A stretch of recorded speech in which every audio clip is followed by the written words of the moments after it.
दृष्टि की वास्तविकता कुछ आध्यात्मिक प्रक्षेपणों का परिणाम हो जो आपकी ऑक्सीजन के माध्यम से आते हैं? क्या यह वास्तविकता आपके सांस लेने और छोड़ने का प्रक्षेपण हो सकती है? जब मनुष्य रोटी के उस निवाले के लिए कुछ मिनट रुकते हैं तो क्या होता है? वे उस निवाले में तो सहज महसूस कर पाते हैं, लेकिन अचानक ऑक्सीजन के प्रवाह के कारण वे अन्य आयामों से जुड़ने लगते हैं। बाइबल कहती है कि सभी धर्म ग्रंथ पवित्र आत्मा द्वारा प्रेरित थे, न कि मनुष्य द्वारा। लिखित जल देवता पवित्र आत्मा की प्रेरणा से ही आए थे। पवित्र आत्मा की प्रेरणा से ही सभी धर्म ग्रंथ लिखे गए थे। मैं इसे अभी स्पष्ट कर देना चाहता हूं ताकि आप इसे समझ सकें। मैं अभिषेक के साधनों के लिए ईश्वर का आभारी हूं। मैं अभिषेक के माध्यमों के लिए ईश्वर का आभारी हूं। हमारे पास बहुत से उपदेशक हैं, आदर पूर्वक स्थानीय चर्चों में बहुत से सदस्य हैं, उपासक हैं और ईश्वर के लोग हैं जो मुख्य रूप से अभिषेक के माध्यम हैं। अच्छे साधन, अच्छे माध्यम, लेकिन अगर आप केवल अभिषेक के माध्यम हैं तो मुझे थोड़ा संदेह है और मैं काफ़ी असहज महसूस करता हूं। मैं जानता हूं कि जब आप गाते हैं तो अभिषेक प्रवाहित होता है, जब आप उपदेश देते हैं तो अभिषेक प्रवाहित होता है, जब आप लोगों के लिए प्रार्थना करते हैं तो अभिषेक प्रवाहित होता है। आप जो कुछ भी करते हैं प्रभु के नाम से करते हैं, क्योंकि यह प्रभु के नाम में है। परमेश्वर का अभिषेक आपके माध्यम से प्रवाहित होना निश्चित है लोगों के कारण। और बाइबल कहती है कि हम 2 या 3 मेरे नाम में एकत्रित होते हैं, मैं वहाँ हूँ। वह वहाँ है, उपदेशक के कारण नहीं, भविष्यवक्ता के कारण नहीं, वह वहाँ अपने नाम के कारण है। यह सभा उसके नाम में है। इसीलिए प्रथम भविष्यवक्ता भी वास्तविक अभिषेक और वास्तविक उद्धार देखेंगे। इसीलिए जो लोग नरक में डाले जाएंगे वे भी अभिषेक के माध्यम के रूप में उपयोग किए जाएंगे। जिस युग में उन्हें नरक में डाला जाएगा क्योंकि वे केवल अभिषेक के माध्यम हैं, लेकिन उन्होंने अभिषेक को बनाए नहीं रखा। आइए हमारे साथ चलें। इसीलिए हमारे पास बहुत सारे माध्यम हैं, लेकिन हमारे पास ऐसे लोग या उपदेशक या अधिकांश लोग नहीं हैं जिनमें महिमा को बनाए रखने, अभिषेक को बनाए रखने और अभिषेक के भंडार के रूप में रखने की क्षमता हो। वे केवल माध्यम हैं। उन्होंने अपने शोक को रोकने के लिए अपने पात्रों को शुद्ध नहीं किया है। वे केवल आपके शोक के प्रवाह का माध्यम हैं, उसे रोक नहीं पाते और इसी कारण वे अंधकार से भरे हुए हैं, बदलते भावों, राक्षसी गतिविधियों और कभी न खत्म होने वाले संघर्षों में डूबे हुए हैं। क्यों? क्योंकि उन्हें पवित्र आत्मा की प्रेरणा नहीं मिली है जो शास्त्रों को प्रकट और उजागर करती है। इसलिए सभी शास्त्र पवित्र आत्मा से प्रेरित हैं, यानी उन्होंने इस पर उपदेश दिया है। यह पवित्र आत्मा की ऑक्सीजन के माध्यम से आता है, यह आत्मा की हवा के माध्यम से आता है। क्योंकि आप देखिए, कोई भी व्यक्ति ऑक्सीजन लिए बिना अगले 20 मिनट तक जीवित नहीं रह सकता। क्या ऐसा हो सकता है कि आपकी दृष्टि की वास्तविकता कुछ आध्यात्मिक प्रक्षेपणों का परिणाम हो जो आपकी ऑक्सीजन के माध्यम से आते हैं? क्या यह वास्तविकता आपके सांस लेने और छोड़ने का प्रक्षेपण हो सकती है? ऐसा तब नहीं होता जब मनुष्य सांस लेना बंद कर देता है। सांस रुकने में कुछ मिनट लगते हैं। वे मतिभ्रम कैसे कर पाते हैं? हाँ, अचानक वे ऑक्सीजन के समुद्र तट के कारण अन्य आयामों में प्रवेश करने लगते हैं। ये आयाम या क्षेत्र ऑक्सीजन और कार्बन डाइऑक्साइड का सांस लेना और छोड़ना करते हैं जो हमारी मायावी चेतना में प्रवेश करते हैं। ऐसा क्यों है कि शास्त्र पृथ्वी पर सब कुछ व्यर्थता पर व्यर्थता कहता है? ऐसा क्यों है कि ईश्वर मनुष्य का न्याय करता है और उसे ऐसा मनुष्य कहता है जिसने अपना हृदय व्यर्थता में लगा लिया है? इसलिए प्रेरणा पवित्र आत्मा की सांस है। ईश्वर की आत्मा उसके वचन पर सांस लेती है। ईश्वर का वचन पवित्र आत्मा की सांस द्वारा स्थानांतरित किया गया था और ईश्वर के वचन को समझा नहीं जा सकता। आत्मा की सांस के तल को बंद करने में महारत हासिल करना। चरवाहों और आत्मा की सांस द्वारा आप शास्त्रों में बंद ईश्वर के वचन के रहस्य उद्घाटन वरदान को खोल सकते हैं। घातक अक्षरों की सीमा से बाहर बाहर निकलकर शास्त्रों के उन आयामों में आ गईं जो जीवन देते हैं। यह गहरी संगति, समर्पण और परमेश्वर के गुप्त स्थान के शासन में जागृत और जीवित रहने से होता है, जहां ईश्वर आपके विचारों का प्रेरक है, जहां मसीह आपके जुनून का केंद्र है। ये वे गतिविधियां हैं जो आत्मा की सांसों को खोलती हैं। हमारे पास बहुत से ऐसे लोग हैं जो शास्त्रों को पढ़ सकते हैं, उनका बौद्धिक विश्लेषण कर सकते हैं, उनके अंशों, व्याख्याओं, सामंजस्य और विवेचन को समझ सकते हैं, लेकिन उनमें आत्मा की वह व्यापकता नहीं है जिससे वे शास्त्रों में छिपी सच्चाइयों को गहराई से समझ सकें। हम अपने बौद्धिक उपजाऊ क्षेत्र में जो देखने की क्षमता रखते हैं, उसके लिए हम जिम्मेदार हैं। आप अपने बौद्धिक क्षेत्र में जो बीज बोते हैं, उसकी गुणवत्ता ही आपके अमूर्त अनुभवों, ईश्वर के क्षेत्र से प्राप्त भौतिक अनुभवों में आपकी फसल की गुणवत्ता को दर्शाती है। आपकी बुद्धि आत्मा की क्षमता का एक आयाम है। यह एक उपजाऊ भूमि है। आपकी बौद्धिक उपजाऊ भूमि के लिए आवश्यक बीज ज्ञान, रहस्य उद्घाटन और सूचना है, क्योंकि आपकी बुद्धि के माध्यम से ही आपका विकास होता है। आपके स्वभाव, आपकी स्थिति और आपके पक्ष का गढ़ उन बीजों से बनता है जिन्हें आपने अपनी बुद्धि को पोषित किया है। एक पीढ़ी को नियंत्रित किया जा सकता है, एक पीढ़ी को नष्ट किया जा सकता है। आप जो जानकारी उस पीढ़ी को देते हैं, उसके आधार पर एक पीढ़ी को प्रभावित किया जा सकता है। प्रश्न यह है कि आपने किस स्तर की प्रेरणा, किस स्तर के ईश्वरीय वचन को आपकी बुद्धि में बोया है, जो बाइबल की व्याख्या, रहस्योद्घाटन की समझ और लिखित शास्त्रों के माध्यम से आरोहण के लिए आत्मा की प्रेरणा सुनिश्चित और गारंटी देने में सक्षम है। हे प्रभु, मुझे मेरे वचन की गहराई दिखाइए, मुझे अपनी आत्मा के आयामों में ले जाइए जहां लिखित वचन का प्रतिरूप स्थापित है, क्योंकि शास्त्रों में लिखा प्रत्येक दर्शन एक वास्तविक अनुभव का दस्तावेजीकरण था और दर्शन जागृत होते हैं। आप किसी के देखे हुए को समझने के लिए ग्रीक का उपयोग करने की कोशिश कर रहे हैं, आप हिब्रू का उपयोग करना चाहते हैं। कई फिरौन के भ्रम ऐसे ही थे। महोदय, जो प्रलेखित किया गया था वह आत्मा के उस आयाम के माध्यम से एक स्थानांतरण था जिसे प्रेरणा कहा जाता है। इसका अर्थ है कि लोगों को उनके द्वारा लिखे गए प्रतिरूप में स्थानांतरित किया गया था और उन्होंने झुंड को देखा, और जो वे देख रहे थे वे वही लिख रहे थे जो उन्होंने देखा। उसी प्रेरणा से आप अपने जीवन में शास्त्रों को जीवंत होते देखेंगे। एक दूरी है जिसे दिन कहते हैं। देखिए, दाईं ओर के प्रकाश और बाईं ओर के अंधकार के बीच के समय को दिन कहा जाता है। हर त्रासदी उसी दिन घटित होती है, हर सफलता उसी दिन मिलती है। ईश्वर के सभी प्राणी उसी दिन रचे बसे हैं। जो दिन पर शासन करता है वही अभिव्यक्तियों को नियंत्रित करता है। जो दिन की क्षमताओं को नियंत्रित करना जानता है वही अभिव्यक्तियों पर अधिकार प्राप्त कर सकता है। एक रहस्य है जिसे प्रथम दिन कहते हैं। बाइबल इसे दिन में कहती है, कालानुक्रमिक क्रम या भौतिक समय के संदर्भ में प्रथम दिन नहीं, यह एक क्षेत्र में एक समय था, इसे दिन कहते हैं। यह क्षेत्रों में एक समय है, उस दिन में जिसे ईश्वर ने निर्धारित किया या जिस दिन ईश्वर ने सृजित किया। तो अंधकार और प्रकाश के बीच एक नेटवर्क था जिसने दिन का निर्माण किया, जिसने एक क्षेत्र या आयाम खोला जहां ईश्वर ने प्रवेश किया और स्वर्ग और पृथ्वी की रचना की। पृथ्वी पर आने से पहले के पौधों और उगने से पहले की जड़ी बूटियों की रचना की। तो उस दिन सब कुछ बनाया गया था। इसीलिए हमें यह जानना जरूरी है कि वह कौन सा दिन था, क्योंकि उसी दिन ये सब चीजें बनाई गई थीं। शास्त्रों के अनुसार 3 मुख्य चीजें बनाई गई थीं और उसी दिन सृष्टि और वे नियम भी बनाए गए थे जो परमेश्वर की सभी रचनाओं के पालन पोषण, अभिव्यक्ति और व्यवस्था का कारण बनेंगे। बाइबल कहती है कि उस दिन परमेश्वर ने प्रभु परमेश्वर को बनाया। पहला, प्रभु परमेश्वर ने पृथ्वी और आकाश को बनाया। दूसरा, उसी दिन प्रभु परमेश्वर ने खेत के हर पौधे को बनाया, इससे पहले कि वह पृथ्वी पर आए।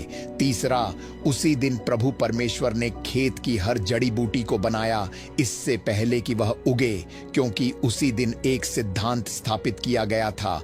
क्योंकि प्रभु परमेश्वर ने पृथ्वी पर वर्षा नहीं कराई थी, इसलिए भले ही मनुष्य जमीन को छू ले, उस पर उसका शासन नहीं है, वह नहीं चलेगी। पृथ्वी नहीं चलेगी, आकाश नहीं चलेगा, विशेष रूप से पृथ्वी नहीं चलेगी। तो वह कहता है, क्योंकि प्रभु परमेश्वर ने इसे पृथ्वी पर राज्य करने नहीं दिया था। और फिर पांचवां बिंदु, जमीन जोतने के लिए कोई मनुष्य नहीं था।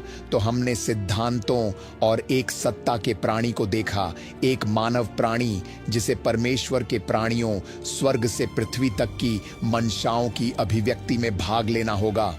हवा के अपवित्र प्राणियों के प्रभुत्व के माध्यम से, समुद्र की मछलियों के अधिकार के माध्यम से कई क्षमताएं समुद्री आत्माओं से खो गई हैं। लोग समुद्री आत्माओं से दूर भाग रहे हैं। आप देखिए, समुद्री साम्राज्य पानी में मौजूद क्षमताओं पर शैतानी शासन है। बाइबल उन्हें समुद्र की मछलियां कहती है।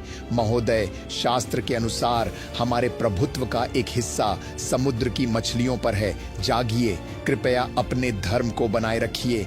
पानी में ऐसी क्षमताएं हैं जिनके बारे में चर्च को पता भी नहीं है। उनका धर्म उन्हें स्वीकार नहीं करेगा, क्योंकि उन्होंने सब कुछ मोक्ष और स्वर्ग जाने तक सीमित कर दिया है। हमें हवा में शक्तियों पर कब्जा करना होगा, हमें समुद्र में शक्तियों पर कब्जा करना होगा, हमें पृथ्वी में शक्तियों पर कब्जा करना होगा। पृथ्वी स्वयं एक सत्ताधारी वस्तु है, इसलिए पृथ्वी पर हमारा प्रभुत्व होना चाहिए। और फिर केवल एक ही है जिसका हम पर प्रभुत्व है। हम सभी वस्तुओं पर प्रभुत्व रखते हैं। हम पर प्रभुत्व रखने वाला यीशु है। यीशु हमारा मुखिया है। हम सीधे यीशु के प्रभुत्व के अधीन हैं। बाइबल कहती है कि यीशु मनुष्य का मुखिया है और परमेश्वर मसीह का मुखिया है। आह, हालेलुया! चलो, हालेलुया! वलीशा साहिदाशद ब्रालिता फरादिशास, हालेलुया! तो हमने उस दिन देखा जब परमेश्वर ने आकाश और पृथ्वी की रचना की, पृथ्वी पर उगने से पहले पौधों की, पृथ्वी पर उगने से पहले जड़ी बूटियों की, और उसी दिन उसने अपनी सृष्टि को सक्रिय करने के लिए नियम बनाए। और शासी सत्ता, उसकी छवि और समानता का प्राणी जो सत्ता के सिंहासन पर विराजमान होगा, उसे सक्रिय करने के लिए, फल उत्पन्न करने के लिए, पृथ्वी पर उसने जो कुछ बनाया था उसे प्रकट करने के लिए, उस क्षेत्र में वह पृथ्वी का आध्यात्मिक प्रतिरूप है और सभी आकाशों का आध्यात्मिक प्रतिरूप है। तो परमेश्वर इन सब में विद्यमान हैं। वे स्वर्गों को नियंत्रित करते हैं, वे स्वर्गों में विराजमान हैं और ऊपर, सभी स्वर्गों से बहुत ऊपर वे वहां विराजमान हैं, सभी स्वर्गों पर शासन करते हुए। तो वहां अधिकार के स्थान हैं, शक्ति के स्थान हैं, उनकी क्षमताएं हैं। मेरा अर्थ है कि सबसे कठोर बीज में भी उनकी क्षमता है। यीशु मसीह के नाम पर अपनी आत्मा को अभी सक्रिय करें, ताकि आप अपने सामर्थ्य के सिंहासन पर आरोहण कर सकें। परमेश्वर अपने लोगों को आत्मा के राज्य में उनके सिंहासनों पर आसीन होने के लिए मुक्त कर रहे हैं। क्या मैं सुन सकता हूं? आमीन। आइए परमेश्वर के आश्वासन पर ध्यान दें। तो आइए देखें कि परमेश्वर ने क्या बनाया जिसे दिन कहा जाता है। यह एक सृष्टि है। उस सृष्टि का नाम दिन है। दिन एक नाम है। दिन में वह पहली सृष्टि क्या है जो स्वर्ग और पृथ्वी से परे है? वह शक्ति क्या है? वह सृष्टि क्या है जिसे दिन कहा जाता है? क्योंकि दिन में परमेश्वर ने पृथ्वी, स्वर्ग, पृथ्वी पर पौधों के होने से पहले उन्हें बनाया। पृथ्वी पर उगने से पहले वीणा को बनाया। और उस समय जमीन पर वर्षा करने के लिए कोई वर्षा नहीं थी। और उस समय न तो कोई मनुष्य था जो भूमि जोत सके और न ही उसे उपजाऊ बना सके, न ही कोई मनुष्य था जो जमीन जोत सके। तो परमेश्वर ने क्या बनाया? वह दिन क्या है? उस दिन का वह वाक्यांश क्या है? उसे प्रभुत्व कहते हैं। उसे प्रभुत्व कहते हैं। तो परमेश्वर ने प्रभुत्व बनाया। उसने सब कुछ बनाया और उन्हें एक इकाई में पिरोया जिसे प्रभुत्व कहते हैं। और फिर वह कहता है, आओ हम मनुष्य को अपने स्वरूप और अपनी समानता में बनाएं और उन्हें अग्नि पर प्रभुत्व दें। आकाश में रहने वाले, समुद्र की मछलियों पर, धरती पर रहने वाले, तो मैं किनारे पर मौजूद चीजों, पहाड़ों, पानी के बारे में बात नहीं करूंगा। वे धरती पर मौजूद हर चीज के बारे में सोचते हैं। उन्हें धरती पर राज करने दो। उन्हें मैदान के जानवरों पर और धरती पर रेंगने वाली हर चीज पर राज करने दो। इसलिए मनुष्य का राज्य धरती से परे है। इसमें आकाश के पक्षी, समुद्र, मछलियां और धरती शामिल हैं। हाँ हाँ हाँ, यह धरती से परे है। तो परमेश्वर ने इन सभी चीजों को एक साथ रखा और मनुष्य को इस राज्य का उत्तराधिकारी बनाया। जब दानियल ने समुद्र तट पर सूखी अवस्था में प्रार्थना की तो स्वर्ग में युद्ध छिड़ गया। मनुष्य स्वर्ग को बदल सकता है।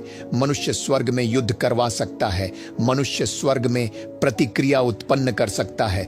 मनुष्य ने परमेश्वर को मनुष्य रूप में आने और मनुष्य के लिए मरने के लिए मजबूर किया ताकि वह मनुष्य को अपने पास वापस ले जा सके। मुझे एक भी प्राणी दिखाओ जिसमें परमेश्वर निवास करता हो।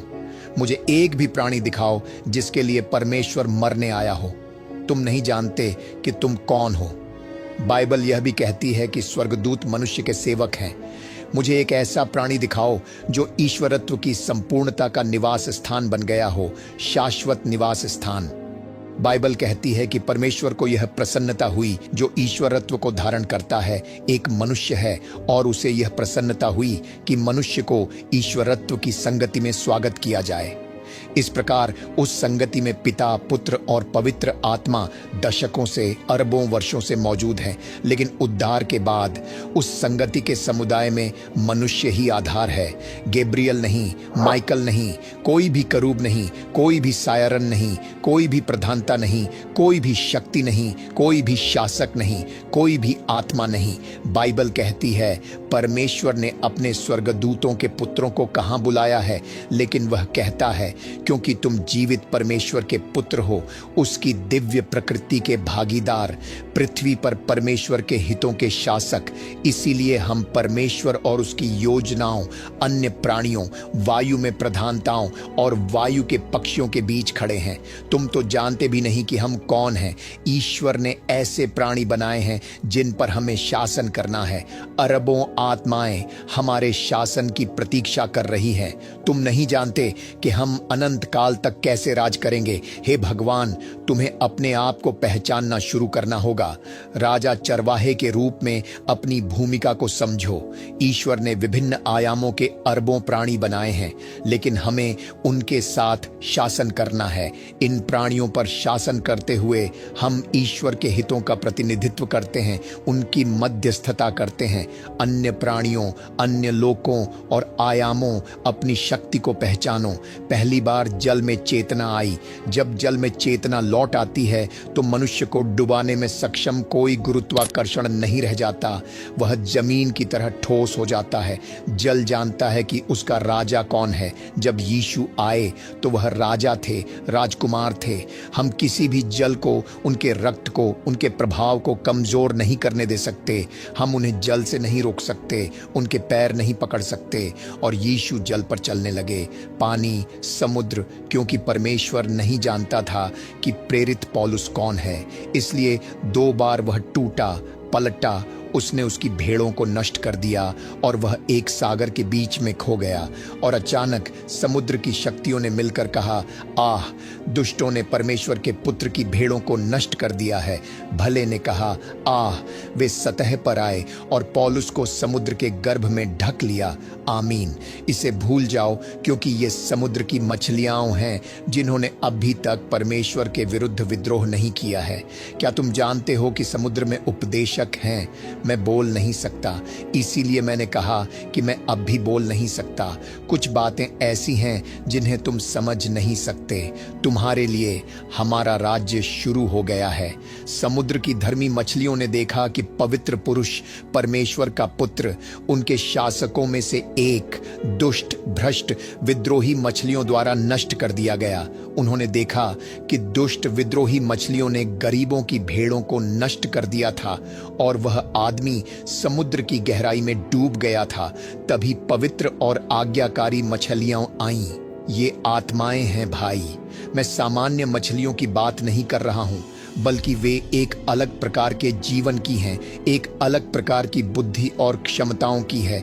इसलिए वे आईं, उन्होंने समुद्र की गहराई में पौलुस को घेर लिया और प्रकाश फैलाया। फिर उन्होंने एक निर्वात, एक बाढ़, एक खोखलापन पैदा किया और उन्होंने शक्ति छोड़ी। पौलुस बाहर आया और उसने खुद को वहीं पाया जहां उसे होना चाहिए था। प्रेरित पौलुस ने 2 बार कहा, मैं गहरे समुद्र में खो गया था, लेकिन उसने हमें यह नहीं बताया कि क्या हुआ था। उसने इसे छिपा लिया, उसने इसे छिपा लिया। आह, वह समय आ गया है जब हम पृथ्वी के अच्छे, आज्ञाकारी, धर्मी पक्षियों को फंसा लेंगे। जब यान दुर्घटनाग्रस्त होगा तो वह आग आपको वहां पहुंचा देगी जहां आपको होना चाहिए। जब पृथ्वी की आग एक आदमी को पहुंचाती है, उस दुर्गंध में मानव शरीर की भौतिकता, नश्वरता, कमजोरी को घेरने, ढकने, निगलने और उसे आत्मा की गति से कहीं और ले जाने की क्षमता है। उस दुर्गंध की शक्ति उस व्यक्ति के चारों ओर सक्रिय हो जाएगी और वह व्यक्ति पलक झपकते ही अपने कार्यालय में होगा, एक दुर्घटनाग्रस्त विमान से अपने बिस्तर तक।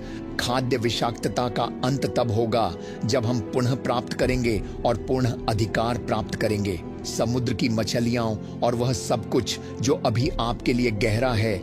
इसलिए आप जो कुछ भी खाते हैं, चाहे अप्रत्यक्ष रूप से या प्रत्यक्ष रूप से, उसका पानी से संपर्क होता है। पानी को हमारी सेवा करनी चाहिए। वे हमारे विषय हैं, उनकी शक्तियां हैं। इसीलिए सभी रोग भोजन के हवा के संपर्क में आने से उत्पन्न हुए। ऑक्सीजन में पानी होता है, पानी का एक निश्चित स्तर होता है, इसे वाष्पीकरण कहते हैं। आप देखिए, पानी वाष्पित होकर हवा बन सकता है। आप पानी पीते हैं, आप भोजन, फल खाते हैं, ये सभी पानी से पोषित होते हैं। पानी हर चीज को बनाए रखता है। मुझे पृथ्वी के इस हिस्से में कहीं भी बारिश दिखाओ, पानी आता है। स्वर्ग में भी कुछ है, आकाश के ऊपर भी पानी है। आकाश ऊपर के पानी को नीचे के पानी से अलग करता है। जाग जाओ, हम पानी से घिरे हुए हैं, आकाश के ऊपर भी पानी है। इसीलिए यदि आप आकाश के ऊपर यात्रा कर रहे हैं तो इस वैज्ञानिक को भूल जाइए, उन्हें कुछ नहीं पता। मैं आपको कुछ बताता हूं।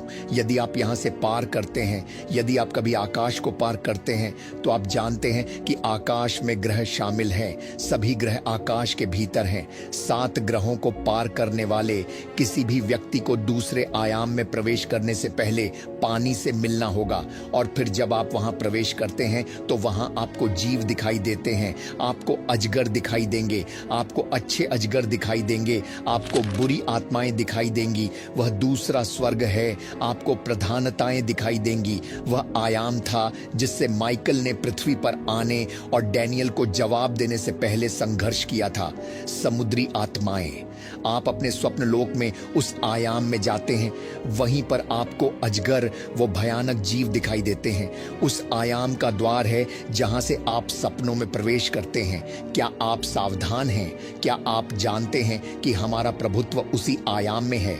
हाँ, समुद्र की मछलियां, चाहे वे ऊपर हों या नीचे, उन पर हमारा प्रभुत्व है। सुनो, मेरी सेवा क्या है? अब जब तुम उद्धार पा चुके हो, तुम चर्च में रहे हो, तुम चर्च जाते रहे हो, तुम्हें पवित्र आत्मा का पोषण मिला है, तुमने अन्य भाषाओं में प्रार्थना की है, तुम्हारे नाम जीवन की पुस्तक में लिखे हैं, यीशु प्रभु हैं, और यह सब सुंदर है। तुमने बाइबल का अध्ययन किया है। क्या तुमने कभी खुद से पूछा है कि आगे क्या? आगे क्या? तो क्या तुम जीवन भर चर्च में रहना चाहते हो? मर जाओ और वे तुम्हें दफना दें, फिर तुम स्वर्ग जाओ? ऐसा कभी ना हो यीशु के नाम में, ऐसा कभी ना हो यीशु के नाम में। मैंने कहा ऐसा कभी ना हो यीशु के नाम में। आमीन। अपने क्षेत्र को खोजने का समय आ गया है। आत्मा के क्षेत्र में तुम्हारे लिए एक जगह है जहां तुम उस आयाम में संघर्ष शुरू कर सकते हो। उस आयाम को शुद्ध करो। उन लोकों में अपनी अशुद्ध आत्माओं को बांध लो, क्योंकि उन आयामों में परमेश्वर की महान योजनाएं हैं। आमीन। तुम ही एकमात्र माध्यम हो जिसके द्वारा वह योजना पृथ्वी पर एक मजबूत गढ़ बनेगी। अतः प्रथम दिन में प्रभुत्व की रचना हुई। प्रभुत्व अंधकार और प्रकाश की संतान है, प्रकाश और अंधकार के मिलन का उत्पाद। मुझे पता है यह बात अभी तुम्हें परेशान करेगी, इसीलिए अंधकार तुम्हारे प्रभुत्व का स्थान लेने में सक्षम है। यदि तुम प्रकाश की अच्छी लड़ाई नहीं लड़ोगे तो अंधकार की शक्तियां तुम्हारा स्थान ले लेंगी, क्योंकि प्रभुत्व दो शक्तियों का परिणाम है जो प्रभुत्व का निर्माण करती हैं, प्रकाश और अंधकार। इसीलिए बगीचे में अंधकार का वृक्ष और प्रकाश का वृक्ष, मृत्यु का वृक्ष और जीवन का वृक्ष, भले और बुरे का वृक्ष और परमेश्वर की 7 आत्माओं का वृक्ष था। इसलिए मनुष्य मध्यस्थ माध्यम किसी भी वृक्ष के सक्रियण और प्रकटीकरण का माध्यम बन गया। यदि तुम भले बुरे के ज्ञान के वृक्ष का फल खाओगे तो तुम्हारी मृत्यु हो जाएगी, मृत्यु का राज्य होगा और सब मर जाएंगे। दोनों जानवर मरने लगे। जल मर गया, उसने अपना होश खो दिया। वायु मर जाती है। वायु यह सुनिश्चित करने में सक्षम है कि कोई भी संक्रमण, कोई भी वायुजनित रोग जीवित न रह सके। उसे हमारे फेफड़ों में प्रवेश करने से पहले ही उसे नष्ट कर देना चाहिए। वायु का यही कार्य है। वह वायु का द्वारपाल और रक्षक है। इसीलिए वायु में किसी भी प्रकार की बुराई आने पर वह उसे दूर कर देता है, क्योंकि वायु का कार्य हमारे फेफड़ों की सेवा करना है। तो जरा रुकिए, वायु में मौजूद जल को नष्ट कर दिया गया है, शापित कर दिया गया है, उसमें बुराई भर दी गई है और शैतान ने उस पर जादू कर दिया है। मुझे परवाह नहीं कि तुम कौन हो। जब तक हम वायु में युद्ध नहीं करते और वायु के पक्षियों को पुनर्जीवित नहीं करते, तब तक तुम जीवित नहीं रह पाओगे। ये समय की बात है, क्योंकि तुम जो सांस लेते हो उसका 90% तुम्हें मार डालता है। वायु में बहुत सारे वायरस हैं, हवा में कई तरह की बीमारियां और वायरस मौजूद हैं। हवा प्रदूषित है, हवा में उड़ने वाले पक्षी अपना काम नहीं कर रहे हैं। हवा में ऐसे कई दूषित और विकृत पक्षी हैं जो हमारी सांस लेने वाली हवा को प्रदूषित कर रहे हैं। हम जो पानी पीते हैं वह समुद्री जीवों से दूषित है। इसलिए आपके संतरे में पानी का अंश है, आपके जूस में पानी के अंश हैं, आपने जो चावल उगाया है उसमें पानी है। वह आम, वह आलू, जो कुछ भी आप खाते हैं, जो कुछ भी आप अपने पेट में डालते हैं, वह पानी और हवा से ही उगाया, पोषित और पोषित हुआ है। दिन में सूरज तुम्हें नहीं मारेगा, न ही रात में चांद। वे हमलावर हैं, शक्तियां हमलावर हैं। वे हमारी ऑक्सीजन पर हमला करते हैं, वे हमारे पीने के पानी पर हमला करते हैं। भले ही आपको लगता हो कि आप अच्छा शुद्ध पानी पी रहे हैं, लेकिन उस पानी के बारे में क्या जिसने उन बीजों को पाला पोसा जिनसे फल और भोजन पैदा हुए। तो जब तक हम अपहरण करते हैं, आकाश में उड़ने वाले पक्षियों को सुसमाचार सुनाते हैं, आकाश में कमजोरों और जल में शक्तिशाली लोगों पर परमेश्वर के अनेक ज्ञान का प्रभाव डालते हैं, तब तक वे होश में आ जाते हैं। बाइबल कहती है कि सृष्टि परमेश्वर के पुत्रों के प्रकट होने की प्रतीक्षा कर रही है। हम किस समय प्रकट हो रहे हैं? अब सृष्टि हमारे प्रकट होने की प्रतीक्षा कर रही है। आकाश में उड़ने वाले पक्षी उद्धार की प्रतीक्षा कर रहे हैं ताकि वे अपना काम कर सकें। भले ही संसार विश्वास न करे, हम विश्वास करते। हमने लोकों में चीजों से निपटा है। यदि वे हमारे भोजन में विष मिला दें तो वह जल कहेगा, यह मेरे शासकों में से एक है। जल और मछलियों को विष या दाग में नहीं छोड़ा गया है। वे इसे आपके पीने से पहले ही बेअसर कर देंगे। और बाइबल मेरे नाम से यही कहती है, तुम घातक चीजें पी सकते हो और वे उन्हें नुकसान नहीं पहुंचाएंगी। इस वीडियो को देखने के लिए धन्यवाद। हम शाश्वत जीवन की बात करते हैं। शाश्वत प्राणियों के लिए जीवन केवल ईश्वर से ही प्राप्त होता है। जीवन एक शासक है। जब आप में जीवन का प्रभुत्व होता है तो यह आपके राजसी स्वरूप को भी जागृत कर देता है। इसलिए प्रत्येक जीवन को जीने के लिए अपने विशिष्ट शरीर की आवश्यकता होती है। मृत्यु भी एक प्रकार का जीवन है। दूसरे शब्दों में मृत्यु नश्वरता का जीवन है। जब हम नश्वरता की बात करते हैं तो हम एक ऐसे आधार या क्षेत्र की बात कर रहे होते हैं जहां मृत्यु का शासन होता है या जहां मृत्यु ने शासन किया है। अतः मृत्यु का कानूनी आधार नश्वरता है। मृत्यु नश्वरता का जीवन है। अमरता शाश्वत जीवन का शरीर है। अतः जहां जीवन है वहां अमरता, विशेषकर शाश्वत जीवन की आवश्यकता होती है। अब दुर्भाग्य से शाश्वत जीवन के पास शाश्वत रूप से जीने या शक्ति प्राप्त करने के लिए कोई शरीर नहीं है। आपके पास शाश्वत जीवन तो है, लेकिन आपके पास शाश्वत जीवन को प्रकट करने का आधार नहीं है। आपकी आत्मा में अनंत जीवन है, परंतु उस अनंत जीवन का शासन और प्रभुत्व आपके शरीर में स्थित आत्मा तक अपना राज्य, प्रभाव, प्रभुत्व और सामर्थ्य नहीं फैला सकता, क्योंकि आपके शरीर और परमेश्वर के नियम के बीच संघर्ष है। शरीर अभी भी जीवित है। शरीर जीवित है। अब भले ही शरीर अभी मरा ना हो या मर चुका हो, फिर भी मृत्यु का प्रकाश में आए बिना मरना असंभव है। ठीक है, असंभव। इसीलिए मृत्यु पर विजय पाने के लिए प्रकाश की आवश्यकता होगी। नश्वरता पर विजय पाने के लिए प्रकाश की आवश्यकता होगी, और किसी भी तरह से मृत्यु के शासन और प्रभुत्व पर विजय पाने के लिए प्रकाश के साथ एक गहरा संबंध आवश्यक होगा। और यही वह प्रार्थना थी जो पौलुस ने इफिसुस की कलीसिया के लिए की थी। वह जानता था कि भाग्य और उन सभी सुंदर धार्मिक गतिविधियों से कहीं अधिक महत्वपूर्ण रहस्योद्घाटन और ज्ञान की आत्मा है जिनमें हम सभी शामिल हैं। वह कहते हैं, मैं प्रार्थना करता हूं कि प्रभु यीशु मसीह के परमेश्वर, महिमा के पिता, आपको उनके ज्ञान में बुद्धि और प्रकाशन की आत्मा प्रदान करे, ताकि आपकी समझ की आंखें रोशन हों और आप जान सकें कि उनकी बुलाहट की आशा क्या है और उनकी शक्ति की महानता क्या है, जो उन्होंने मसीह में तब दिखाई जब उन्होंने उन्हें मृतकों में से जिलाया। इसका अर्थ है कि आपकी समझ की आंखें प्रकाश से भर जाएं। इसीलिए प्रकाश प्रकाशन के माध्यम से आना चाहिए, और प्रकाशन केवल बाइबल के पाठ का अध्ययन करने से नहीं मिलता। प्रकाशन तब मिलता है जब आपका यीशु से सामना होता है। अब हमने यह जान लिया है कि मृत्यु नश्वर जीवन है और अनंत जीवन अमरता का जीवन है। दुर्भाग्य से अनंत जीवन का कोई निवास स्थान, शरीर, अधिकार क्षेत्र या शक्ति नहीं है जो उस प्राणी को अनंत जीवन जीने की शक्ति दे। मृत्यु का शरीर है। तो मैंने कहा कि मृत्यु का शरीर है। इसे फिर से कहें, आप जानते हैं कि वह शरीर क्या है? नश्वरता।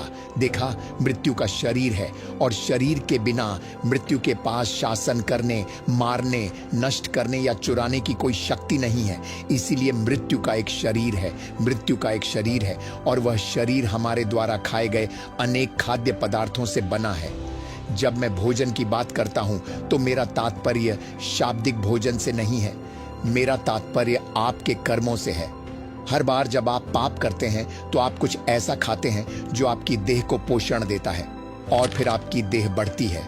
आपकी देह जितनी बढ़ती है उतना ही आप शैतान को देते हैं। निःसंदेह उसकी एक प्रधानता आपके जीवन, भाग्य और भविष्य पर, यहाँ तक कि आपके शरीर, आपकी आत्मा पर भी प्रभुत्व स्थापित करना और उन्हें सीधे विनाश की ओर ले जाना तथा सियोन के समुदाय से आपके आध्यात्मिक शरीर को मिटा देना है। यदि आप अगले 50 दिनों तक शारीरिक रूप से भोजन नहीं करते, यदि आप पोषण लेना बंद कर देते हैं, तो आप अपना शरीर खो देंगे। आप कुछ खो देंगे। क्या यह सही है? हाँ, इसलिए जब आप देह को पोषण देते हैं तो आप पाप के शरीर का विकास कर रहे होते हैं, और फिर आप अपने जीवन पर मृत्यु के प्रभाव और प्रभुत्व को बढ़ा रहे होते हैं। पाप के शरीर का विकास न करें और पाप के शरीर को पोषण न दें, क्योंकि यदि आप पाप करते हैं तो आप उसे पोषण दे रहे हैं, पोषण दे रहे हैं, पोषण दे रहे हैं। शैतानी नियंत्रण और प्रभाव के निर्देशित अधिकार क्षेत्रों का विकास, संचय और निर्माण होता रहता है। पाप का एक शरीर होता है, वह शरीर नश्वरता है। पाप के प्रबल होने पर यह नश्वरता निरंतर निर्मित और धारण होती रहती है। जीवन का कोई शरीर नहीं होता। मसीह का शरीर, यीशु में विश्वास करने वाले धार्मिकता के शरीर का विकास करना नहीं जानते। वे अनंत जीवन के प्रभुत्वशाली शासन के लिए शरीर का विकास करना नहीं जानते। मुझे चिंता है कि क्या आपके पास पाप का शरीर है जो मृत्यु के शासन को बनाए रखता है, या आप पाप के शरीर को नष्ट करने के लिए प्रतिबद्ध हैं ताकि आप पवित्र आत्मा की आज्ञाकारिता के माध्यम से अनंत जीवन की अधिकतम अभिव्यक्ति और प्रभुत्व के लिए एक नया शरीर बना सकें, विकसित कर सकें और संचित कर सकें। लेकिन आपको कैसे पता कि मृत्यु नश्वरता कुछ ऐसा है जो आपने खाया है? मेरे भाई, इसे खोजो, उत्पत्ति की पुस्तक में खोजो। जब बाइबल कहती है कि आदम और हव्वा ने एक पेड़ से खाया और वे नश्वर हो गए, ये कुछ ऐसा है जो आप अपने भोजन से ग्रहण करते हैं। यदि आप शरीर को पोषण देते हैं तो आप नश्वरता का एक पूर्ण विकसित शरीर विकसित करते हैं, संचित करते हैं और बनाते हैं जहां पाप और मृत्यु पनपते हैं। मैं यीशु के नाम से प्रार्थना करता हूं कि आपके मन में पाप के शरीर के प्रति घृणा हो। जब मैं पाप के शरीर की बात करता हूं तो मेरा तात्पर्य नश्वरता से है। नश्वरता पाप के शरीर का दूसरा नाम है। देखिए, एक है जिसे हम पाप कहते हैं और एक है पाप का शरीर, और क्योंकि वह पाप का शरीर मौजूद है इसलिए उस शरीर पर मृत्यु का प्रकोप होता है। वह शरीर ही मृत्यु के राजकुमार को शक्ति देता है ताकि वह आपके जीवन पर वृद्धावस्था और प्रक्रिया, आपके मन के विनाश, विषाक्त पदार्थों, कलह और क्रोध, वृद्धावस्था और अनैतिकता, वासना के भय और कैंसर, मधुमेह, दर्द के साथ राज करे। देखिए, यह राज करता है, यह शासन करता है। शैतान चाहता है कि आप उसे छोड़ दें। वह यह भी नहीं चाहता कि आप मरें। वह आपको मारना चाहता है। वह चाहता है कि आप जीवित रहें ताकि वह आपको मार सके, क्योंकि जब वह आपको मार डालेगा तो वह विजयी होगा। उसे एक विशेष अधिकार और शक्ति प्राप्त होगी। इसलिए वर्षों से शैतान मनुष्यों को मारता रहा और अपने अधिकार में वृद्धि करता रहा। एक सर्प से वह अजगर बन गया, एक सर्प से वह प्रकाश के दूत में परिवर्तित हो गया। देखिए, शैतान रूपांतर करने का काम करता है। वह रूपांतरित होता है और जब भी वह रूपांतरित होता है उसकी सत्ता बढ़ती जाती है। वह एक नया रूप धारण कर लेता है, मानवता पर एक नया नियंत्रण और अधिकार प्राप्त कर लेता है। इसलिए हम उसे रोकेंगे। लेकिन जिस क्षण हम नश्वरता के क्षेत्र में युद्ध छेड़ते हैं और उसके कानूनी क्षेत्रीय प्रभाव को नष्ट करना सीखते हैं और आत्मा के नियमों का पालन करके उसकी कानूनी अखंडता को नष्ट करते हैं, हम पाप के शरीर के प्रलोभनों को समाप्त कर देते हैं और तब एक नया शरीर प्रकट होगा, एक नया शरीर प्रकट होगा और अचानक पवित्र आत्मा अपना मार्ग दिखाएगा। अब बाइबल रोमियो अध्याय 7 पद संख्या 24 से 25 में कहती है, हे मैं कितना दुखी मनुष्य हूं, मुझे इस शरीर से कौन छुड़ाएगा? यह मृत्यु है तो यह मृत्यु का शरीर है, मुझे इस रण के शरीर से कौन मुक्त करेगा? देखिए, अब वह मृत्यु का शरीर नश्वरता है और वह मृत्यु के राजकुमार के शासन का कानूनी मंच, कानूनी सिंहासन है। मुझे इस आरण के शरीर से कौन मुक्त करेगा? मैं हमारे प्रभु यीशु मसीह के माध्यम से परमेश्वर का धन्यवाद करता हूं। कुछ महान उपदेशक कहते हैं यीशु के द्वारा मैं मुक्त हूं। वे कहते हैं हाँ, वे वहां जाते हैं, वे मर जाते हैं क्योंकि वे बस यही चाहते हैं कि यीशु ने यह किया और उन्होंने इसे पूरा किया। उन्होंने जो पूरा किया वह मनुष्य के पहले पाप के लिए न्याय की मांग थी। मैं इसे फिर से कहूंगा, उन्होंने जो पूरा किया वह पहले पाप के प्रायश्चित के लिए परमेश्वर की मांग थी, जिसने हमें पहले आदम में दोषी ठहराया था, तो उन्होंने इसे पूरा कर दिया है। लेकिन नश्वरता अभी भी कहीं न कहीं है। अभी भी चुनाव की शक्ति है कि आप स्वयं को यीशु की धार्मिकता, यीशु के अधिकार, यीशु के राज्य के साथ जोड़ें या नहीं। आपको लगता है कि आप कह सकते हैं, हे प्रभु, ठीक है, मैं अभी यीशु मसीह में विश्वास करता हूं, हल्लेलुया। तो क्या आप व्यभिचार कर रहे हैं? आप झूठ बोल रहे हैं? आप जादू टोना कर रहे हैं? आप खोखले हैं? तो अब सवाल यह उठता है कि यीशु की शक्ति कहां है? आपने यीशु की शक्ति को दबा दिया है। आप पुनर्जन्म नहीं पाए हैं। आप मात्र पाखंडी हैं। जब धार्मिकता की शक्ति मनुष्य में निवास करती है तो वह पाप की पकड़ और लालसाओं को कुचल देती है। बात इतनी ही सरल है। ओ हालेलुया! मैं अपने प्रभु यीशु मसीह के द्वारा परमेश्वर का धन्यवाद करता हूं। तो फिर मैं स्वयं अपने मन से, न कि कलीसिया से, न ही आपसे। इस पर दावा मत करो। यह कोई पद नहीं है, यह एक स्वभाव है, और यह एक व्यक्तिगत स्वभाव है, न कि सामूहिक स्वभाव। मुझे उनका कहने का तरीका बहुत पसंद है, मैं स्वयं। तो कृपया इस पर दावा मत करो, क्योंकि कलीसियाएं दावा करने का धंधा करती हैं। जिस धोखे ने हमें इतना भ्रमित किया है वह है दावा करो, दावा करो, स्वीकार करो, दावा करो, स्वीकार करो। उन्होंने हमें नष्ट कर दिया है।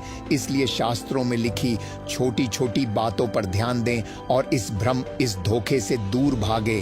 तो फिर मैं स्वयं अपने मन से परमेश्वर की व्यवस्था का पालन करता हूं, लेकिन शरीर से पाप की व्यवस्था का। हम यह बात जानते हैं कि परमेश्वर का नियम हमारे भीतर पाप के नियम के साथ ही रखा गया है। तो कुछ बात अभी तक बताई नहीं गई है, हमसे झूठ बोला गया है। हमारे लिए दो नियम काम करते हैं। याद रखिए, बाइबल कहती है मृत्यु हम में काम करती है, परंतु जीवन तुम में। तो दो नियम हैं, जीवन का नियम और मृत्यु का नियम। रोमियो 8 के शास्त्र के अनुसार यह कहता है कि पाप और मृत्यु का नियम और मसीह में जीवन की आत्मा का नियम। इसका अर्थ है कि दो नियम हैं। इसका अर्थ है कि नियम सशक्तिकरण या क्षमताओं की श्रेणी में नहीं आते, नियम प्रवर्तन की श्रेणी में आते हैं, नियम सिद्धांतों की श्रेणी में आते हैं। नियमों का पालन, आज्ञा पालन और सामंजस्य स्थापित करना आवश्यक है। यदि आप किसी देश के कानून के विरुद्ध जाते हैं तो कानून आपके विरुद्ध जाएगा।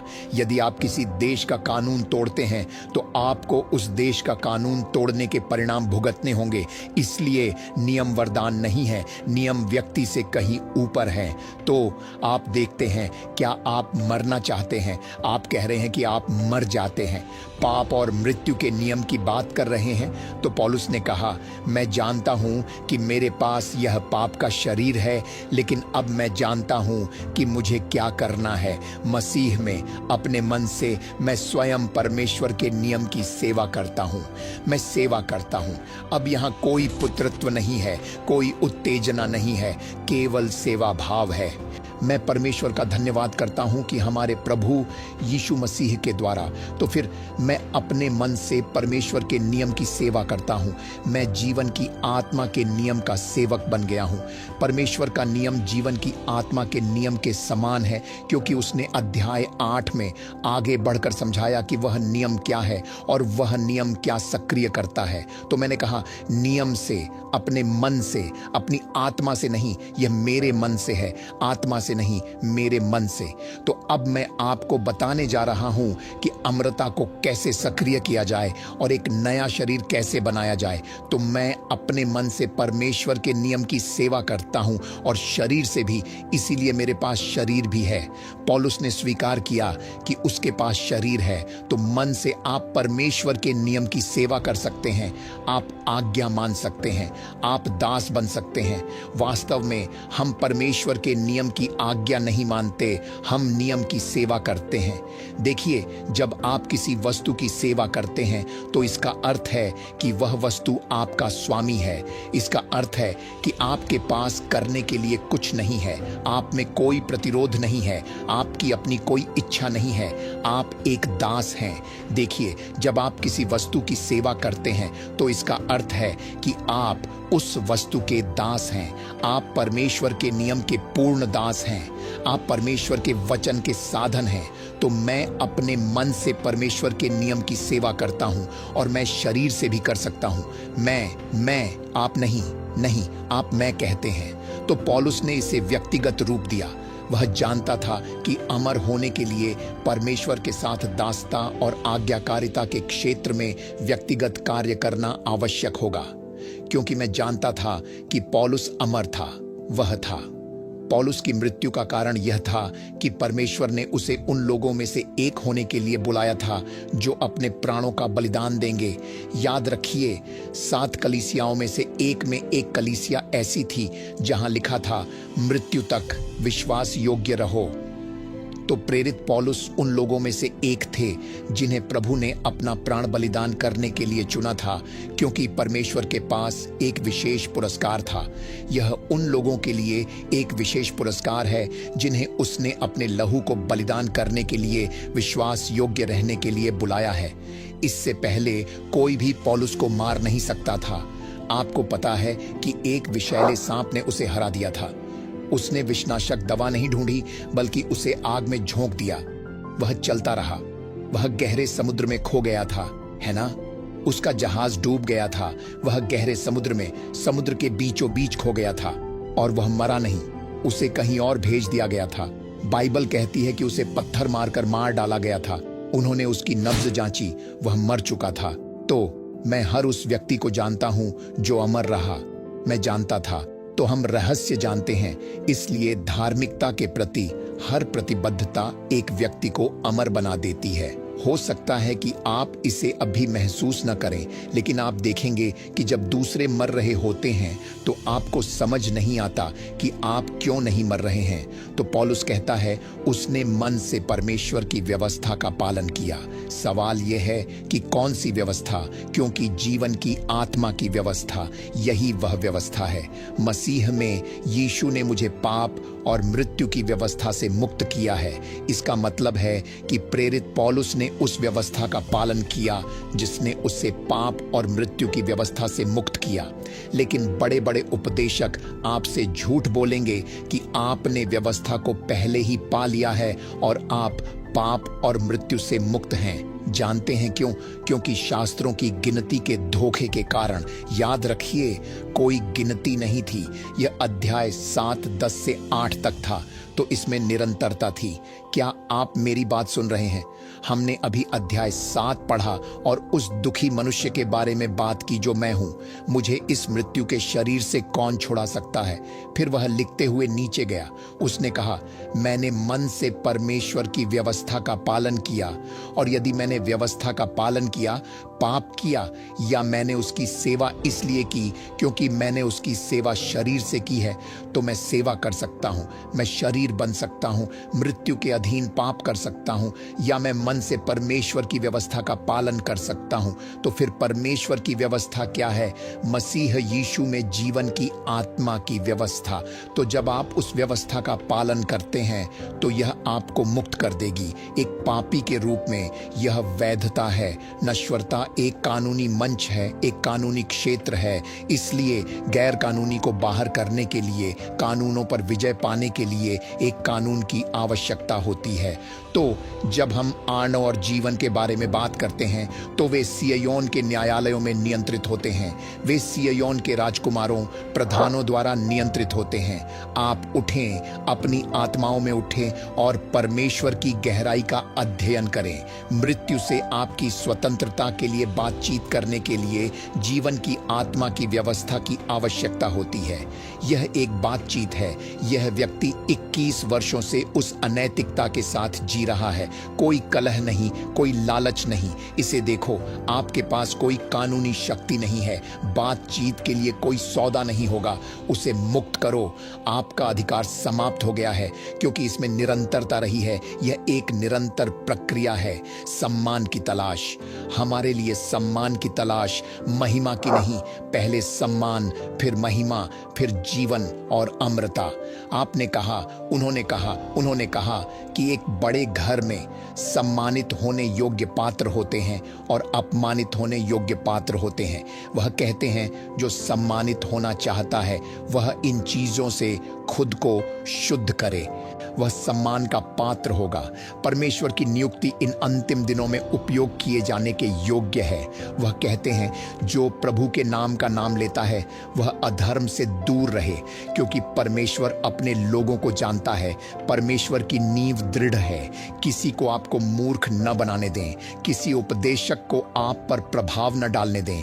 किसी शिक्षक को आपको भ्रमित न करने दें। आप खुद को जानते हैं। परमेश्वर के साथ चलें। क्या आप मुझे सुन रहे हैं? ये बातें आत्मा के नियमों में निर्धारित हैं।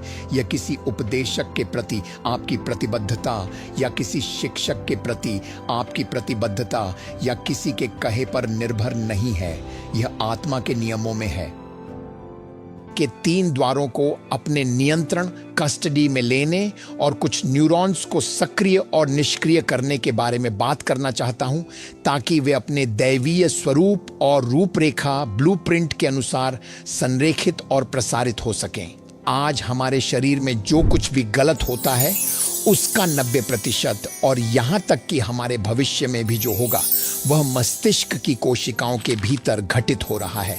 आप देखिए, मस्तिष्क की कोशिकाओं और मानव के रहस्यमयी अदृश्य मन के बीच की गतिविधियों के प्रति अज्ञानता हमारे भविष्य और नियति को प्रभावित करने में बहुत बड़ी भूमिका निभाती है।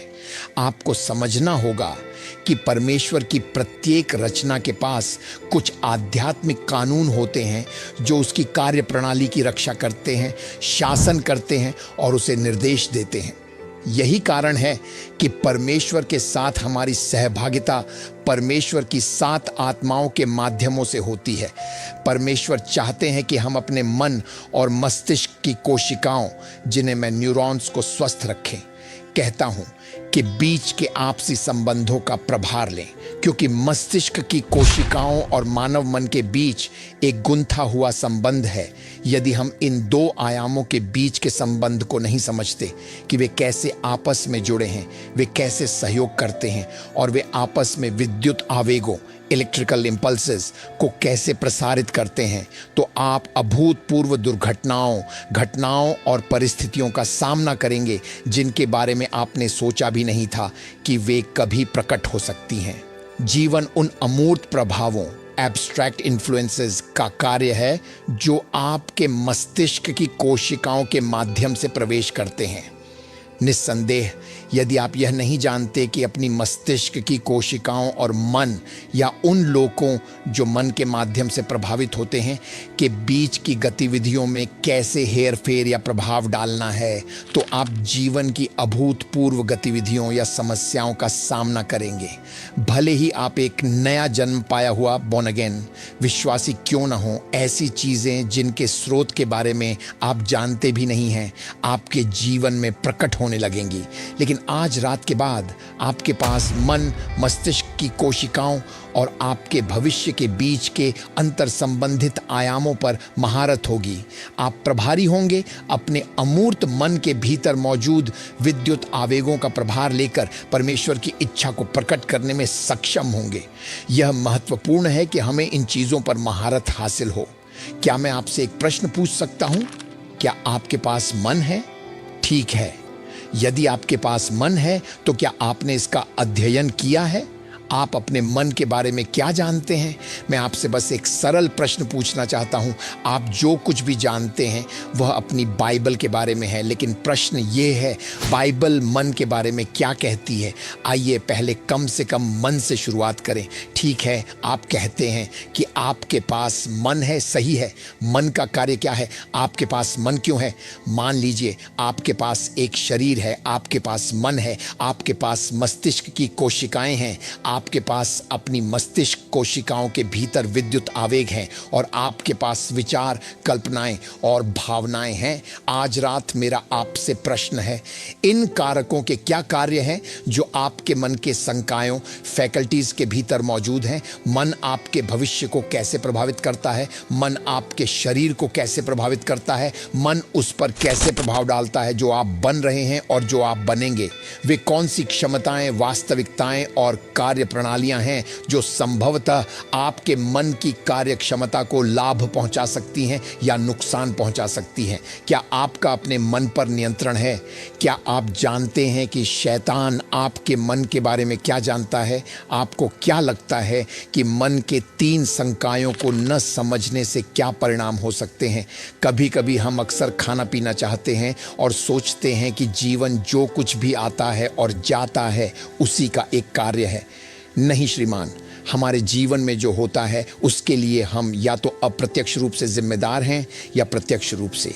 मानव आत्मा, स्पिरिट, प्राण, सोल, मन, मस्तिष्क की कोशिकाएं और शरीर की प्रत्येक गतिविधि हमारी शारीरिक जीवन शक्ति, कमजोरी, मूर्खता, अज्ञानता, जीवन या मृत्यु का निर्माण करने के लिए मिलकर काम करती है। ये सभी चीजें मानव मन की गतिविधियों के अधीन हैं। यह मत भूलिए कि बाइबल कहती है, शैतान की युक्तियों से अनजान न रहें। दूसरे शब्दों में, अज्ञानता मन का एक कार्य है, ज्ञान मन का एक कार्य है। हताशा अज्ञानता से उत्पन्न होती है। आपको समझना चाहिए कि मन की शक्तियों के बिना और कलीसिया द्वारा मन की कार्य प्रणालियों में महारत हासिल किए बिना और उस अधिकार को शास्त्र के प्रकाश और निर्देशों के तहत लाए बिना हताशा, मृत्यु और नुकसान अपरिहार्य हैं। मैं आपको उदाहरण के तौर पर यह सरल चित्रण देता हूँ। बाइबल हमें मन की शक्तियों को नियंत्रित करने के लिए उपयोग की जाने वाली सामग्री प्रदान करती है। यदि आप बाइबल के सिद्धांतों के साथ मन का प्रभार नहीं लेते हैं तो अन्य विपरीत ज्ञान, अन्य विपरीत जानकारी और अन्य विपरीत प्रभाव आपके भविष्य के लिए परमेश्वर की योजनाओं और उद्देश्यों को बदलने के लिए आपके मन की क्षमताओं तक पहुंच प्राप्त कर लेंगे। यही कारण है कि प्रेरित पौलुस ने मन पर विस्तार से बात की। उद्धार के बाद अगला कदम मसीह के सिद्धांतों, परमेश्वर के वचनों को अपने मन में भरना है, क्योंकि मन के संकायों से गुजरे बिना कुछ भी अभिव्यक्ति में नहीं आता है। आप कह सकते हैं, ओह, लेकिन यीशु का जन्म हुआ था, क्या वह मन के माध्यम से आए थे? हाँ, वह पहले गर्भाधान यानी मन के माध्यम से आए थे। क्यों? क्योंकि उत्पत्ति से लेकर प्रकाशित वाक्य तक अभिव्यक्तियों से पहले एक भविष्यवाणी की गई थी। भविष्यवाणी का आधार क्या है? आप देखिए, भविष्यवाणी के शब्द के बिना कोई आध्यात्मिक गर्भाधान नहीं हुआ होता, और जहां कोई आध्यात्मिक गर्भाधान नहीं है वहां मानव मन के विद्युत आवेगों में कोई आध्यात्मिक संचरण, ट्रांसमिशन नहीं हो सकता। इसलिए जो आत्मा से है वह मन में संचारित होता है। फिर जब मन आत्मा से प्राप्त करता है तो वह उस भविष्यवाणी के शब्द को गर्भ में धारण करता है। भविष्यवाणी का वह शब्द अब मन के 3 संकायों के भीतर संचारित होता है। भावनाएं इसे प्राप्त करती हैं, बुद्धि इसे बनाए रखती है, और चुनाव की स्वतंत्रता या इच्छा शक्ति यह सुनिश्चित करने के लिए विकल्पों और निर्णयों के माध्यम से नेविगेट करना शुरू करती है कि भविष्यवाणी का वह शब्द अभिव्यक्तियों के लिए संरेखित है। इसीलिए इस दुनिया में कुछ भी कभी भी गर्भाधान के लोकों से गुजरे बिना कार्य या अभिव्यक्ति में नहीं आता है। भौतिक गर्भाधान होने से पहले एक मानसिक सहमति, एक मानसिक स्वीकृति होनी चाहिए। यहाँ तक कि मरियम के यीशु को गर्भ में धारण करने से पहले एक दूत संदेश लेकर उसके पास आया, मरियम, तू स्त्रियों में धन्य है, तेरे गर्भ का फल धन्य होगा और तू एक पुत्र को जन्म देगी। उस बच्चे का नाम यीशु या मसीह या इम्मानुएल, परमेश्वर हमारे साथ है, कहा जाएगा, और तू पवित्र आत्मा के बच्चे को ले चलेगी। और मरियम ने कहा, यह कैसे हो सकता है? तब उसने उससे कहा, पवित्र आत्मा की शक्ति तुम पर आएगी, परमेश्वर की आत्मा तुम पर आएगी और परम प्रधान की शक्ति तुम पर छाया करेगी। अब ऐसा क्यों है कि परमेश्वर ने बच्चे को सीधे मरियम में नहीं डाला, बल्कि बच्चे को पहले मरियम के मानसिक गर्भाधान के लिए दूत के मौखिक संचार के ज्ञान के माध्यम से आना पड़ा? आपको उन शब्दों से सावधान रहना चाहिए जो आप सुनते हैं। आपको सावधान रहना चाहिए कि आप खुद को किस चीज़ के संपर्क में लाते हैं। शब्दों, जो चीज़ें आप देखते हैं और जो आप कल्पना करते हैं, उनके प्रति बहुत सावधान रहें, क्योंकि मनुष्य अपने दिल की कल्पनाओं के अनुसार जीते और चलते हैं। आप देखिए, आपकी कल्पना आपके संबंध में परमेश्वर की वास्तविकता और दृश्यता है। कार्यों से पहले ही कल्पना परमेश्वर के सामने जीवन का एक अभिनय किया हुआ तरीका है। एक बार जब किसी चीज़ की कल्पना कर ली जाती है तो परमेश्वर द्वारा इसे पहले ही हो चुका माना जाता है। इसलिए परमेश्वर की वास्तविकताएं आपकी वास्तविकता से भिन्न हैं। परमेश्वर की अपनी वास्तविकताएं आपकी अपनी धारणा से भिन्न हैं। मैं यीशु मसीह के नाम में एक प्रतिमान बदलाव, पैराडाइम शिफ्ट देखता हूँ। यीशु मसीह के नाम में आपकी इच्छा शक्ति के अधिकार के बिना कुछ भी फिर कभी आपके मन की शक्तियों के माध्यम से संसाधित नहीं होगा। तो आइए पहले मन के 3 द्वारों को अपने नियंत्रण में लेने पर नजर डालें। आइए देखें कि मन क्या है। यदि आप मन और प्राण, सोल के बीच मौजूद संबंध परक सिद्धांतों को नहीं जानते हैं तो आप चूक जाते हैं। मन और प्राण आपस में जुड़े हुए हैं। उदाहरण के लिए, यदि आप प्राण के बारे में सोचते हैं तो आपको प्राण के संकायों के बारे में सोचना चाहिए। प्राण के संकाय 2 प्रमुख हैं। आपके पास हृदय है और मन है। प्राण का पेट हृदय है और निश्चित रूप से प्राण का सिर मन है। सिर प्राण को चलाता है, इसलिए मन प्राण की स्थिति है। मन प्राण की प्रेरक शक्ति है। मन प्राण की स्थिति को प्रतिबिंबित करेगा। यदि मैं आपके मन के संकायों में देख सकूं तो मैं बता सकता हूं कि आपका प्राण कैसा है, आपके प्राण की स्थिति क्या है। मन वह शरीर है जो प्राण की सभी ऊर्जाओं और सभी कमजोरियों को वहन करता है। यदि आप मन पर महारत हासिल कर लेते हैं तो आप अपने प्राण की रक्षा कर सकते हैं। यदि आप अपने मन के संकायों की पहरेदारी गार्ड करते हैं तो आप अपने प्राण की रक्षा कर सकते हैं। तो मन प्राण की प्रेरक शक्ति है, मन प्राण की बुद्धिमत्ता है और मन रक्षा तंत्र है, प्राण का किला है। यदि आप बेपरवाह, माइंडलेस हैं और यदि आप मन की क्षमताओं के भीतर लापरवाह हैं तो आप नाश हो जाएंगे। आपका प्राण कमज़ोर होगा, आपका प्राण उत्पीड़ित होगा और आपका प्राण अंधकार के अधीन होगा। आप देखिए, आपके प्राण की स्थिति आपके शरीर पर झलकती है। यदि आपका प्राण पीड़ित है तो यह आपके शरीर में दिखाई देगा। हर बीमारी, हर रोग, हर झटका, मानव शरीर की हर स्थिति पहले प्राण में प्रतिबिंबित होती है या पहले प्रतिबिंबित होगी। फिर समय के साथ यदि आप नहीं बदलते हैं, यदि आप मसीह के सिद्धांतों और उनके वचन या धार्मिकता को लागू नहीं करते हैं, या यदि आप पश्चाताप से नहीं गुजरते हैं, तो समय के साथ वह स्थिति आपके मस्तिष्क की कोशिकाओं के माध्यम से संचरित होकर आपके शरीर पर वास्तविकता के रूप में झलकने लगेगी। अब प्राण की स्थिति को बदलना काफी आसान है, लेकिन शरीर की स्थिति को बदलना बहुत कठिन और मुश्किल है, क्योंकि 90% समय बहुत से ईसाई यह नहीं जानते कि शरीर की स्थिति की जड़ स्रोत तक कैसे पहुंचा जाए। टेलीपोर्ट। वे डॉक्टरों के पास, अस्पतालों में जाने लगते हैं। डॉक्टर कुछ नहीं कर सकते। डॉक्टर जो एकमात्र काम करेंगे वह यह है कि वे आपको ऐसी दवा देंगे जो लक्षणों को हमेशा के लिए दबाए रखेगी, खासकर जब आप पुरानी बीमारियों, क्रोनिक डिजीज से निपट रहे हों। आप जानते हैं क्यों? क्योंकि पुरानी बीमारियों के बारे में डॉक्टर कहते हैं कि वे लाइलाज हैं। तो वे क्या करने जा रहे हैं? वे दवाओं या रासायनिक दवाओं के माध्यम से इसे कुछ समय के लिए दबाने की कोशिश करेंगे और फिर कई सालों के बाद बीमारी आपके शरीर पर हावी हो जाएगी। आप जानते हैं क्यों? क्योंकि उस बीमारी की जड़, उसका स्रोत भौतिक शरीर से परे के लोकों में है। फिर भी इस लोक का भौतिक शरीर के साथ कानूनी रूप से पूर्ण संपर्क है। तो इसका मतलब है कि इंद्रियां, सेंसेस सीमित हैं। यदि आपने अपना पूरा जीवन मानवीय इंद्रियों पर, मानव स्वभाव की सीमाओं, दृष्टि, 5 इंद्रियों या तर्क पर आधारित बनाया है, तो आप हमेशा एक बंदी रहेंगे। आप हमेशा मानवीय इंद्रियों की सीमाओं की दया पर रहेंगे। यही कारण है कि परमेश्वर द्वारा हमारा आह्वान सबसे पहले प्राण के नियमों का सम्मान करने, आत्मा के नेतृत्व में आने और यह सुनिश्चित करने के लिए है कि हम अपने मन के संकायों के भीतर परमेश्वर के वचन के हितों को आगे बढ़ाएं। तो उस तरह से हम अपने शरीरों को पुनर्जीवित कर सकते हैं और अपने शरीरों को भ्रष्टाचार से बाहर ला सकते हैं। भौतिक वास्तविकताएं और भौतिक अभिव्यक्तियां मन की गतिविधियों का एक कार्य हैं। एक बिना पहरे वाला अनगार्डेड मन आपका सबसे बुरा शैतान है। मैं फिर कहता हूं, एक बिना पहरे वाला मन आपका सबसे बड़ा दुश्मन है। यदि आप निगरानी नहीं करते, यदि आप गेट नहीं लगाते, यदि आप अपने मन को अनुशासित नहीं करते, यदि आप अपने मन की गतिविधियों का प्रभार नहीं लेते, तो शैतान आपके भविष्य पर पूर्ण नियंत्रण और प्रभाव प्राप्त कर लेगा। किसी भी व्यक्ति का हर भविष्य मन की शक्तियों से आता है। क्या आप जानते हैं कि आज आप जो हैं, आप आज कौन हैं, ये कल आपके मन की स्थिति का परिणाम है। लेकिन परमेश्वर का शुक्र है कि मन को बदला जा सकता है।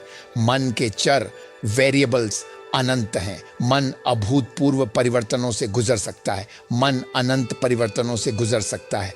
तो मन की स्थिति व्यक्ति के भविष्य को निर्धारित करती है।